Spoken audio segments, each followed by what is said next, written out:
Hey folks, David Stewart here.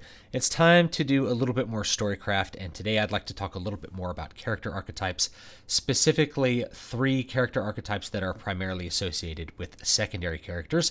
These are the bad boy, the best friend, and the goody two-shoes. Now, before I dig into the meat of this little presentation, let me say that these are starting points, not paths that you must follow. Of course, I implore you to do any of these that you want to, or not do any of them, and do them your own way.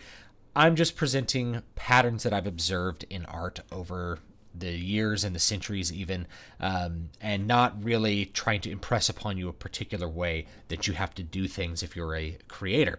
So with that, let's jump into the first one, the bad boy. The bad boy is a very popular character archetype.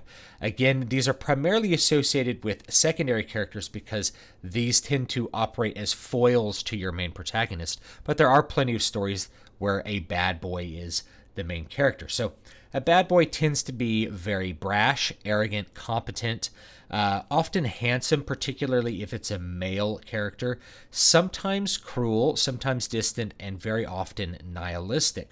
And the point of a bad boy character is to present a character that has a particular kind of growth arc. And so there's something that happens with most of these secondary characters, just like a protagonist, is that you have a type of growth arc that happens in the character. So the bad boy, if you want to think of a great example, I can't think of a better one than Han Solo from Star Wars. Han Solo starts off as a character who is a criminal. He's a smuggler. He's pretty nihilistic. He doesn't really believe in the Force. He doesn't really believe that there's good or bad in the world. He doesn't like the Empire, but he thinks that the rebellion are mostly a bunch of idiots for trying to actually take down the order rather than just operate with it as a constant and be criminals within it. And over the point of 3 movies, he has several different growth arcs, but the first one is probably the most profound. He goes from a character that doesn't believe in anything to a character who finally does believe in something. So he goes from a character that's mostly nihilistic and doesn't really care about the plight of the rebellion or anybody else besides himself, very selfish character, and at the end of Star Wars, he comes back in and he saves Luke, thus allowing Luke to, complete the mission, blow up the Death Star, and allow the rebellion to have victory over the Empire. So that's a really important thing. And he even has kind of a dark night of the soul right before the battle, where he's packing up his money, his reward for saving Princess Leia, and Luke kind of rebukes him. He says, "Oh, you're taking care of yourself. That's what you're best at." And Han kind of says, like, "Yeah, may the Force be with you. Like, let me give you this olive branch. I don't want to be a bad guy, but I kind of have to be." And then, of course, he decides to come back at the end and involve himself in the battle and actually commit to doing something that has moral consequences. And then in the second movie, he also has some character growth that's pretty important because he ends up having character growth that operates in opposition to Leia's, and I'll talk about some of that in a little bit. So one of the things that you see really prominently with bad boy type characters, even if they're as a protagonist, you can have them as a protagonist, but usually you have them as a secondary character because they're often, if they're not like a friend of the protagonist, like in Star Wars, they are a love interest of a female. So bad boys are primarily male characters, but you could have a female character.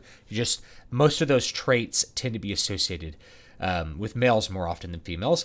But for whatever reason, the bad boy is very attractive as a potential mate for a female character, and I think that has a little bit to do with female fantasies, where you have a bad boy tends to be like an alpha male, like James Bond is a bit of a bad boy as a protagonist, and the desired growth arc is to change this alpha male who's highly competent.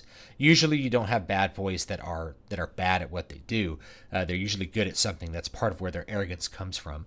And transform them into something where they maintain the competence and the confidence and the sexually attractive parts of the bad boy, but they've also changed into a more responsible, honorable male, so you get kind of the best of both worlds. That's a really, really frequent thing that you see in romance plots. Leia and Han Solo are a great one at the beginning of Empire Strikes Back. There's there's some of this very kind of strident dialogue where Han Solo is trying to get Leia to say that she cares for him, and of course she won't do it because she considers Han Solo, a ruffian, a nothing. She calls him a scruffy-headed nerf herder. She insults him, and then by the end of the movie, she's come around to where she actually loves him because she's seen more of the depths of his honor, because she's seen him change from the first movie, and because he has changed from a very rebellious, harsh character to somebody who is really very honorable. So that transformation happens in the second movie, and kind of finishes off in the third movie. Though in the third movie he doesn't really do a whole lot of growing. But that's a great example. And that same growth arc also happens in the Solo movie to a certain extent. You have a character who starts as honorable and becomes less honorable through the mechanisms of his life. And then, he at the end ends up kind of making a pro-moral decision. It's a little bit, if you look at Solo and the decisions towards the end of the movie, they're a little bit early for the character's overall growth, considering where he came from in the very first Star Wars movie, but you still have that same repetition. In that case, you do have the bad boy as a protagonist. Now, some of the movements of morals, if you want to think about these in RPG terms, usually a bad boy is not an evil character. He's a chaotic character or a neutral character, a character that doesn't really view good and evil as opposite terms, but rather just those are things that other people are committed to, and he's committed more to himself. So it's really a character growth from selfishness to caring about other people, rather than from evil to good.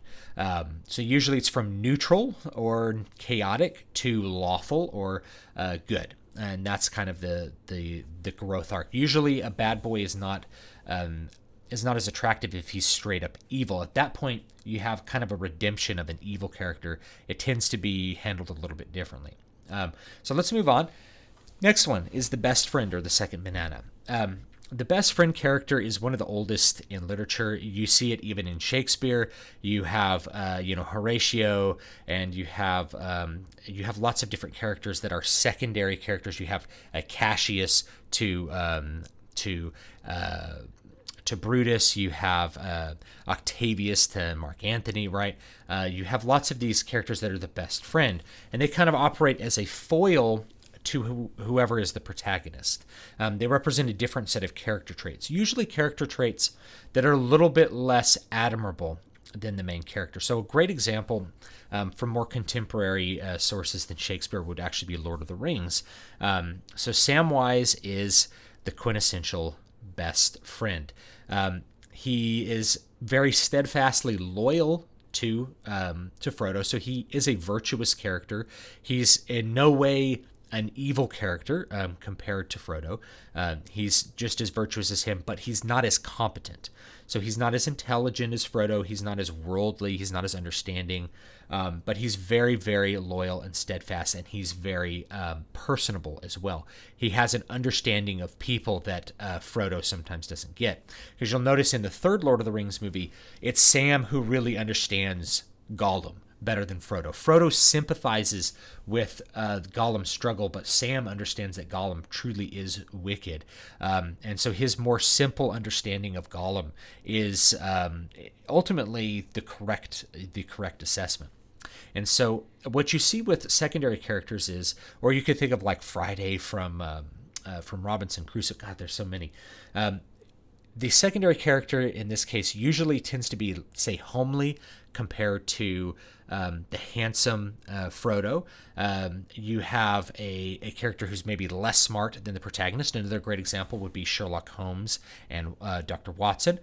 But that secondary character provides something that the protagonist lacks. So if we look at Sherlock Holmes and Watson, Watson's personable, just like Samwise, and Watson will often provide humanistic insights where Sherlock Holmes is very erudite and focusing on logic and things like that. And Sherlock will often comment that Watson has allowed him to make an epiphany by viewing things at a different angle that is atypical for Sherlock. Or you could look at this. Here's another great one: is Spock from Star Trek. Spock represents a real foil to the captain. They're kind of opposites in some ways.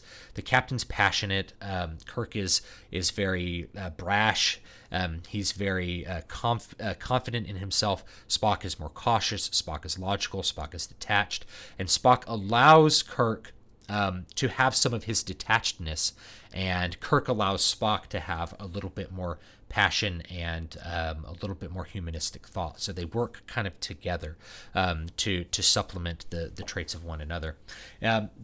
Likewise, the best friend character tends to have a growth arc of his own that's somewhat related to the protagonist. So while Samwise, for example, is weaker than Frodo in many respects, his growth arc is towards a more worldly, virtuous, and brave character. And that really takes off when Frodo gets stabbed by Shelob the spider and gets captured. And Sam has to take the ring and has to take the sword sting, has to defend Frodo, has to rescue him, and ends up really becoming the driving force of that final part of the narrative. He really steps up to the plate, and rather than being a follower, has to be really at the same level as Frodo. Rather than having a subservient relationship like Samwise is Frodo's assistant, Samwise is now Frodo's equal by the third act of Lord of the Rings, and that's an important part of the growth arc of Samwise, and that's something that you can see in a lot of best friend characters as they kind of rise to the occasion. You could think, if you've read Wheel of Time, there's Rand, and then there's his friends, and his friends end up rising to be very important as well. So you tend to go from passive to active, from a naive kind of character to a more worldly and erudite and a more intelligent and more well-rounded character, and from somebody who starts at a lower status and goes up to a higher status. So very often, like with Samwise, he's a gardener, and he ends up being elevated. If you look at some of the epilogues of Lord of the Rings, he becomes mayor of Hobbiton. He becomes this. His family becomes the most prominent Hobbit family as a result of his growth, not just because he has status from destroying the ring, but because he has changed. And that's one of the important things about the real ending of Lord of the Rings, is the hobbits come back changed in a way that shows to the audience and shows to the other hobbits how much growth and how much strength they've gained through their perilous journey. Let's move on to the third personality type that you see very often as a secondary character, and that is the Goody Two-Shoes. You can look at the Goody Two-Shoes a bit like an inversion of the bad boy, but it tends to function kind of on its own. A Goody Two-Shoes, if you're not familiar with this term, because some people, aren't from the U.S., a Goody Two-Shoes is a character who's overly obsessed with following the rules. So if we go back to those role-playing game alignments, a Goody Two-Shoes is always lawful. Now, Goody Two-Shoes could be lawful evil if you want to be creative, but they're always subservient to authority on some level. They're either are going to invoke the rules, evoke a code that they live by. They're generally a lawful character, and usually a lawful good character. And just like with the bad boy, there's sometimes tensions between the bad boy and the protagonist. In this case, the Goody Two-Shoes exists specifically to create a tension over lawfulness. So a great example of a Goody Two-Shoes from very contemporary fiction would be Hermione Granger from Harry Potter, which most of you are familiar with. Right away from the beginning of the series, she's introduced as someone who's too smart for her own good, who studies harder than everybody else, who is dedicated to following the rules without exception. And she really has a lot of friction with her friends because her friends don't view the rules in the same way she does. The rules are something created by authority. They don't have validity of their own, and they're there mostly to keep them from achieving what they want to achieve. And so her character arc is a bit like an inversion of the bad boys, and that's why these two kind of look like opposites, is that a Goody Two-Shoes goes from a perspective of being, lawful to being a little bit more chaotic and being a little bit more okay with bending the rules, breaking the rules, and tends to be more critical of authority by the by the end of the arc. Now, it's not a true inversion. It's not a true inversion because you're not moving from something nihilistic and selfish to something for the group. The Goody Two-Shoes really is moving from something that is systematized to something that is more for the group. So it's still a positive growth. It's still a growth towards something good, but it's not necessarily a growth towards something lawful. It's a growth towards being a little bit more lawful, being a little bit more critical of authority. And you can see that in the very first Harry Potter book. If you read it or watch the very first movie, it's the same thing. She goes from being a Goody Two-Shoes to finally agreeing with her friends that they need to break the rules because there's such an imminent threat. There's such an imminent danger at play in the final act of the book that they need to break the rules. And she's rewarded for breaking the rules, and that's kind of her continual cycle. It's like, you guys need to follow the rules. The rules are there for good reasons. Okay, you guys have convinced me there's a good reason to break the rules, and that's really how she ends up growing. And so, oddly, a part of the inversion, very often you see the Goody Two-Shoes as a love object for a male character, and I think this has to do with a little bit of the inversion of sexuality there. The difference between male and female sexuality is that males tend to want, there's an old saying like, you want a virgin at the wedding, but like a demon in the sack. So you want a woman who is essentially very pure and very forthright and very honest, but you also want her to be a little bit more rebellious for you by yourself. So that's kind of the male fantasy, is to have the best of both worlds, to have a very exciting female companion, but one who's also very loyal and one who's also very moral and steadfast. So to have both of those things. And so that's kind of Hermione Granger and most Goody Two-Shoes characters. If they're a love interest of some kind of protagonist, they tend to move from an area where they are aloof and unresponsive to a protagonist or to a male love interest, to one where they finally accept the male love interest and have changed themselves to not have quite the same standards, or to change their standards a little bit, to allow this male to convince the kind of cold female to warm up, so to speak. So that tends to be a little bit of the dynamics that they get that are at play there. So their growth arc tends to be from cautious to a little bit more brave, from what you might call in a Nietzschean sense like a slave morality to a more master morality, going from intent towards consequences. And you tend to go from something where it's pure erudition, like with Hermione Granger, meaning a very thoughtful character, very smart, to something that's erudition tempered with wisdom. They gain experience, and so they realize the limitations of knowledge. So a lot of times they lose confidence, but that confidence allows them to operate better in the story and be more competent overall. So hopefully this little presentation has been interesting for you all. That is the bad boy, the best friend, and the Goody Two-Shoes. These are three very popular secondary characters. You can use them in ways I've described, or use that as starting points, or avoid them entirely if you want to. I tend to, with my characters, kind of pick things out of them.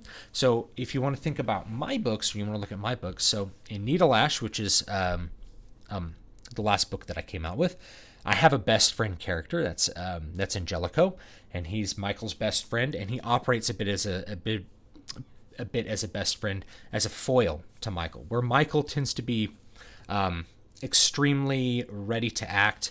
Angelico's a little bit more cautious, where Michael is not quite as good with women. Angelico's good with women.